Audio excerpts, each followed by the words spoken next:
قرآن میں مگر کچھ بھی ایکسٹرا نہیں ہوتا، تو اس کی وجہ خیر وجوہات تو بہت سی ہوں گی، مگر جو میں سمجھ پایا ہوں وہ یہی قصہ توریت میں یوں لکھا ہے کہ چونٹی کی بات سے سلیمان علیہ السلام کو غصہ آیا، انہوں نے اسے پٹا دیا وغیرہ وغیرہ، مگر اس آیت نے دوسری آسمانی کتابوں میں درج اس وصف شدہ قصے کو گویا کینسل کر دیا اور بتایا کہ آپ کے انبیاء کتنے پیارے اور نرم دل تھے۔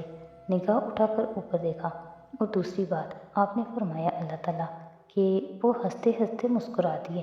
میں نے ان دونوں الفاظ پہ غور کیا تو یہ لگا کہ خالی وہ مسکرا دیا بھی کہا جا سکتا تھا، پھر ہنستے ہنستے مسکرا دیا کہنے کی کیا ضرورت تھی؟ پھر احساس ہوا کہ غالباً اس کا یہ مطلب ہے کہ سلیمان علیہ السلام کو چونٹی کی بات نے اتنا لطف دیا تھا کہ وہ ہنسنے کو تھے مگر ضبط کر کے صرف مسکرا دیے۔